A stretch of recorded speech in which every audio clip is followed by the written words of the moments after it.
that Rennteam Stuttgart said earlier. Of course, they had a 69.06. Zurich now at a 69.45. And München again a 70.3, so the low 70s are very good for München. Yeah, this has been very impressive for München. They had a 72 in the first lap, and all laps after that were in the low 70s. TU Graz struggling to keep up, a little bit slower now. Delft is slowing down, sorry Thijs, Delft has stopped. They're on the middle of the track unfortunately, so Zurich will have to watch out. Yeah, they can pass quite easily. It's a green flag again for Zurich while they can pass, and Delft is back again.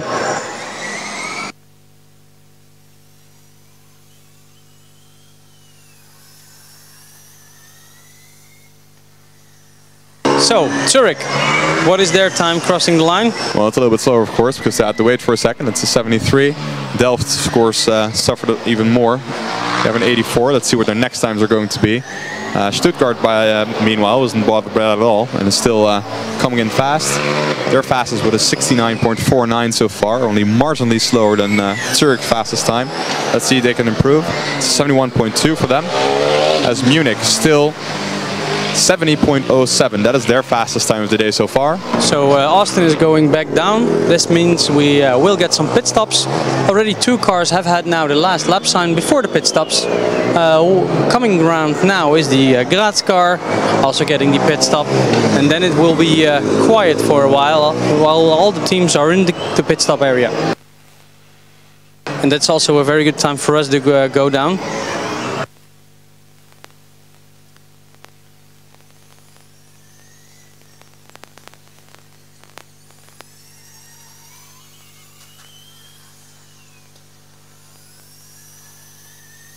Zurich coming around, starting their last lap with 70.47, and now Delft in their final lap as well.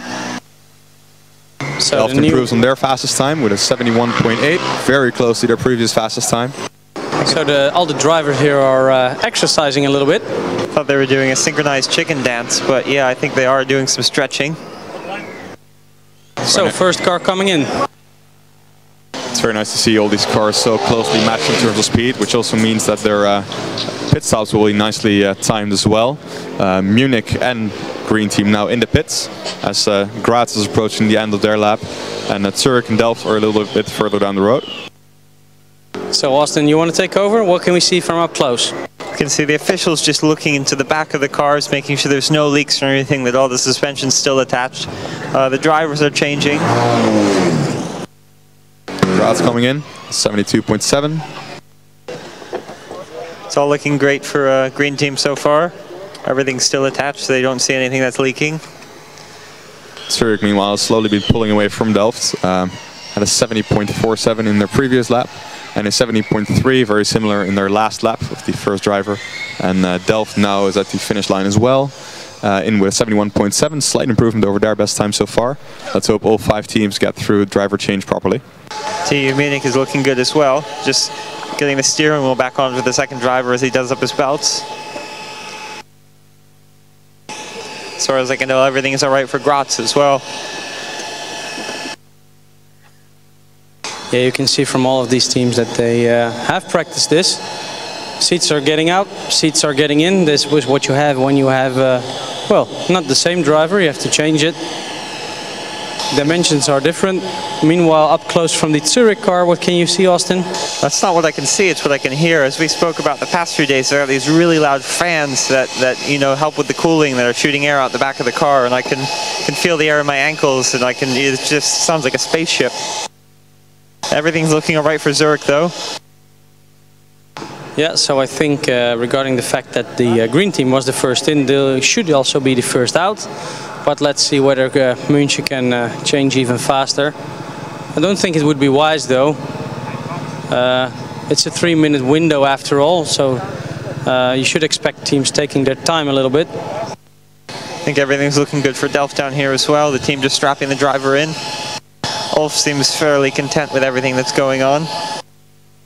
I have to say, from all the drivers stepping out, the guy from Delft looks the most tired of all.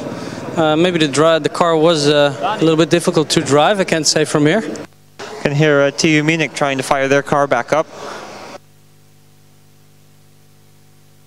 So now the big question is, will they all start again? Driver looks to be resetting some systems in the TU Munich car. The München driver, meanwhile, going a little bit rocking the car from back and forth, maybe to disengage the clutch. But they are starting right now. I hear some huffs. Maybe Austin, you can report on that. You're closer. Yeah, they're trying to turn it over, and the engine sounds like it sort of wants to get going. Stuttgart is on and going now to the green flag. Sorry, Austin. It sounds like the engine really wants to get started, but it sounds like a similar issue to what they've had in the past few days. Green team already being shown green flag, so they're off again. Let's see how close their second driver can come to their own fastest time so far. TU Munich still trying to get started. Meanwhile, TU Graz has started up on the first try. They look like they're going to be sent out shortly. Meanwhile, the TU München driver is still rocking the car back and forth. So this is a Formula 1 style overtaking maneuver in the pit lane. I think the Delft team has now indicated that they're ready to go. And the Munich Zurich car seems ready to go as well, as TU Graz rejoins the track. TU Munich driver being told he's only got a few more seconds left to keep trying to restart. Zurich first with a beep. Delft's high voltage system is on as well. Come on, Team Munich. Come on, everybody on the grandstands, let's cheer for Munich. Come on, Munich. They were so fast just now as Delft is rolling off. It's not looking good. The driver is shaking his head. Car 33 already had joined the track, and car 85 Delft is now following Zurich. The officials are getting a bit closer with the orange cone, trying to give him a few last attempts to get the car going again. This is the worst moment as a team member. See the dashboard showing the car in first gear, so I don't know if it's stuck and he can't get it into neutral or something to get the engine turned over or what, but it's not looking good. Yeah, so more scrutineers approaching the car now. Usually they are a little bit lenient. Yeah, these guys will definitely not be eager to disqualify the car, but they have to adhere to the rules. I see a kill sign from the scrutineers. That's very unfortunate. The orange cone is being put back. It is unfortunately a DNF for car 231, the defending champions from München. It's very sad. Please give them a big hand. They were driving very fast. It's very sad for Munich. On a completely different topic, I've just felt a few drops of rain on my head as I'm down here outside of the tent, so hopefully that doesn't affect things too much. All right, let's take a look at the first laps of the second drivers for some of the teams. I don't think I'm quite ready for that yet. The level of emotion going on here in the pit is, wow, the driver with his hands over his head. The show must go on, Steph. Actually, the fastest first lap for any of the second drivers was perhaps somewhat surprisingly from Delft with a 71.8, whereas the Zurich car drove a 75.8, and the TU Graz car also in a 75.2. Stuttgart, meanwhile, in a 74.3, but their second lap was significantly faster in 71.1. So basically, the Delft driver is basically picking up where his predecessor left off. Yeah, the other teams are having to find their pace a little bit slower. Yeah, some of the teams elect to have their faster driver in for the first run, while other teams choose to have their faster driver for the second run. I'm not quite sure which strategies these teams apply. Of course, the Delft driver now has the added psychological benefit of being able to try and catch up to car 33 Zurich, who just did overtake them, but with a big slide through the horseshoe here. As long as he can keep up his speed difference, he might be able to actually pull it up. But let's see what Zurich does in their second lap. 73.8, it is an improvement. But it's not enough to stay ahead of Delft because they put in a 70.39. It's already their fastest lap so far. Still closing in on Zurich as green team comes through.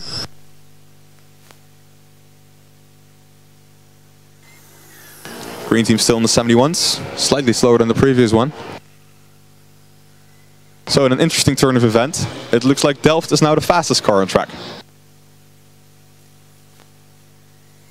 Yeah, I'm not sure I expected this, but anything can happen as we see in the endurance.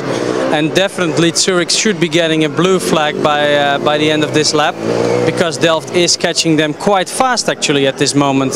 Can you also see it, Mickey? Yes, obviously it's we have a very good viewpoint here, so we can see that Delft is really catching Zurich as well. And I do believe that Zurich will get a blue flag at the end of the slap. Yeah, in our highly unbiased opinion, we would expect blue flags at some point. I thought the Marshal was getting one, but now Delft is actually stuck. They do keep some distance, however. That's good for them. Oh, now they're right behind Zurich. As a truly unbiased spectator, I can say I think it's time for a blue flag. Yeah, again 2 seconds quicker, and they're now right on the tail of Zurich. But a blue flag will now be waved for the second one, for the next Stuttgart flying by. Very good time of 73.84. And Delft has gotten past Zurich in the passing zone. It's a big cheer from the stands in the crowd in the stands. It is very nice to see this battle between the guys from Delft and the guys from Zurich. However, the car laughing, while the other two fight for it, the third car, Stuttgart, can run in the clean, so that's good for them, I think. Looks like Delft is already building a bit of an advantage over Zurich. Then again, the first stint of those two cars was quite separated, so Delft also has some catching up to do, to be honest.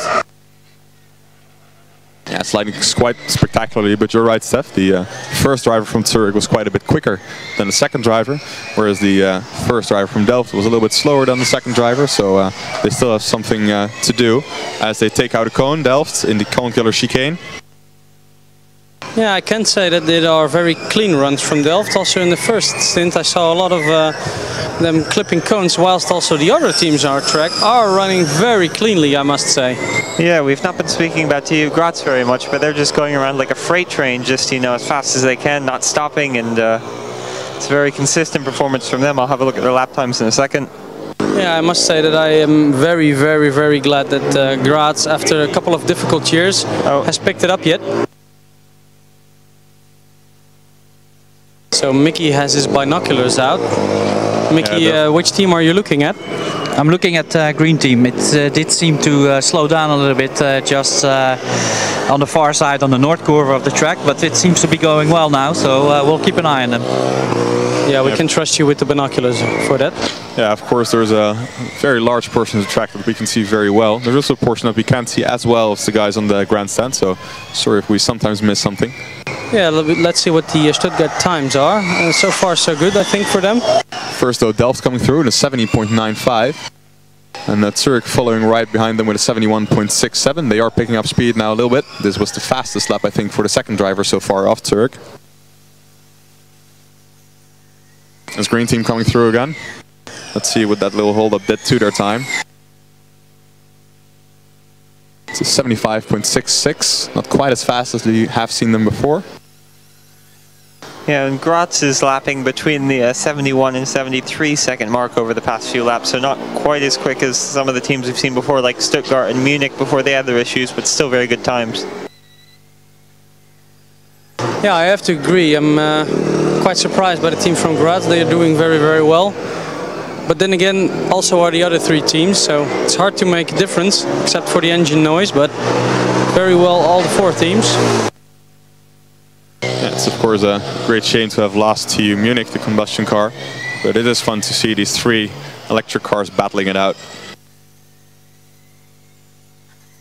Let's see if Delft can keep up their pace.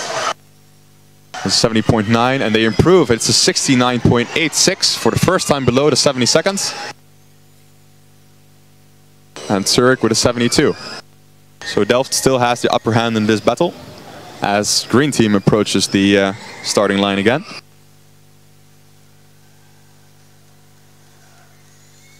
And 71.1, of course, green team started the session a little bit sooner, so they will be the first to finish if they keep this up. Looks like they did take out a cone just after the cone killer chicane, before the kink. Maybe even two cones. I think it might have been two.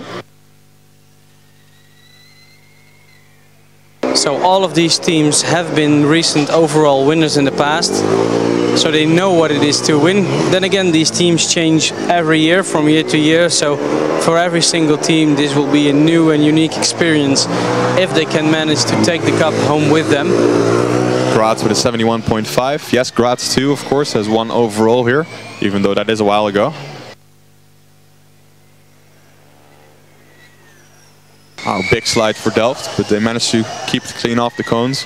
Coming through in another 69er, only just 69.92. There was a following with a 70.87. There was a big chunk of rubber came off one of the Delft tires, and it flung up and just, you know, hit the tires right below us. I thought it was headed right for us for a second. Oh, I can see a last lap sign coming in for Stuttgart.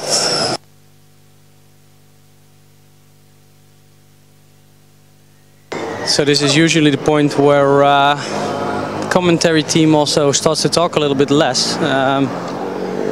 Any DNF now will be very, very dramatic. What do you think, Austin? Yeah, it's always devastating when you fail the endurance, especially when it's on the last lap. So now that all the cars are sort of approaching that last lap, everybody just begins to hold their breath and cross their fingers, cross their toes, and pretty much everything else. I'm almost afraid to say it, but all these 4 cars have been looking very good throughout the stint. Oh no, you just didn't, Thijs. Green team and Graz lapping at almost the exact same time as Delft comes through again in the 69.53, once again the fastest time for them. And only 9/100ths of a second off of the very fastest time of the day for electric cars, which was set in the first stint of the Zurich race. And Zurich takes out a cone just as he passes us and crosses the start-finish line. Meanwhile, Green Team Stuttgart approaching the finish line, coming through the final few corners, and they cross the line to finish endurance. A great race from Green Team Stuttgart. Yeah, it's awesomely done. Very consistent second run. Not quite as fast as their first driver, I think, but still very good. Let's see how the other 3 teams fare in the very last part of their endurances. All 3 have been looking very solid so far. Graz just keeping up their pace. Second driver becoming increasingly faster as this stint progressed. Delft driver growing faster and faster and breaking their own record.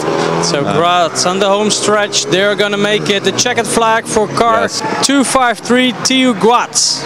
Congratulations guys, and Delft coming through as well. Only 2 laps, 2 corners left to go, taking out the cone. Oh, and he overshoots. Will he know what to do now?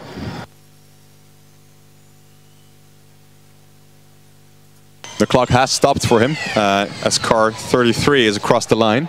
And Zurich appears to have taken a cone out on the last lap as well. It's not quite the parade lap we saw last year from Arnhem. Delft's car is smart enough to ask for some advice from the officials. And it is my understanding that if he manages to turn around and come back to the pits without hitting any cones, nothing will be added to his time. However, if he does take out cones in this maneuver, it will cost him 2 seconds each. However, he now made it into the driver change area, and that is a successful finish for them as well. Congratulations to Delft, congratulations to Zurich, congratulations to Green Team, congratulations to TU Graz. Wow, that was exciting. Don't have any words other than that. That was final, had everything in it. A car breaking down, car stopping and going again, fast laps everywhere. Steph, what did you think of that? Wow, yeah, it's hard to recap the final half hour. It has been quite an amazing feat. I'm very sorry for the Munich guys, though. They were setting in some very fast times. Unfortunately, they couldn't restart their car. So please, guys from all the other teams that did finish, give them an extra beer tonight. They probably need it, and they certainly deserved it. Yeah, meanwhile, Thijs is looking up the scores to do a little bit of an overview. We have seen this weekend in Germany, we have seen everything. We have seen, well, driverless cars, for instance. That was some feat, right? Did you ever think you would say that when you were growing up, Steph? I have no idea what I thought growing up. I'm not quite sure I'm done with that yet. Very nice, Steph. Shall we do a quick rundown? Today on the endurance track we saw in total 78 teams that attempted a run, 79 actually. Of those, a grand total of 47 teams managed to finish the endurance, which is very impressive indeed. 48 I think even. Let's see how that breaks up into electric and combustion. In Germany I think they say that ratio, das ist gut. Yeah, that is pretty good. We have seen 21 electric cars attempted endurance. Of those, 13 teams finished. While in the combustion class, we have seen a total of 58 cars approaching the starting line, of which 34 managed to finish. The very fastest lap time of the day was, of course, from the combustion car from Stuttgart, with a very impressive 69.062. But pretty closely followed by the car from Zurich, car 33, electric car, 69.446 for best lap time.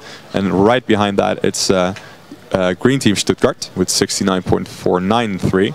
And right behind that, it's 69.531 for Delft.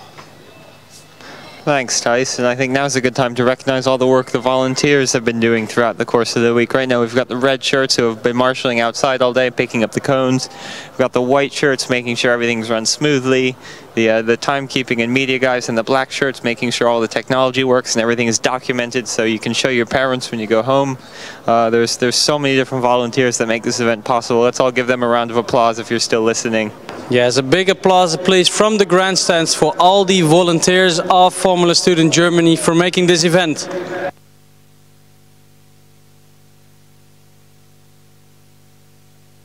So that about sums it up for now. Thijs, have you any statistics that you want to share left, or shall we round up?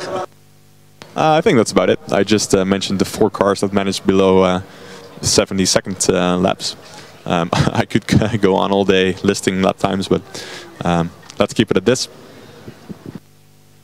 Thanks for that, Thijs. Yeah, it's been an extraordinary day. I think we've seen everything you could see at a Formula Student event. But yeah, no, thank you everybody for watching, and good evening, Hockenheim. We'll see you at the Male party in a few hours. Just make sure to clean up your pit boxes first.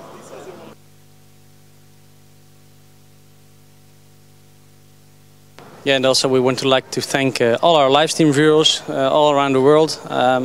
We have been unable to follow you from a commentary position, unfortunately. We'll fix that for last year. But then again, it's very good to see that hundreds and hundreds of people from all over the world are closely following all these teams. And that is, I think, what makes the community of Formula Students so special. So I'll leave it up to the oldest ranking member of our commentary team, Mickey. The last words are for you. Well, I would like to say thank you to organizers, all the sponsors, all the volunteers here. They made an excellent event out of Formula Student Germany 2017. And we hope to see you all next year.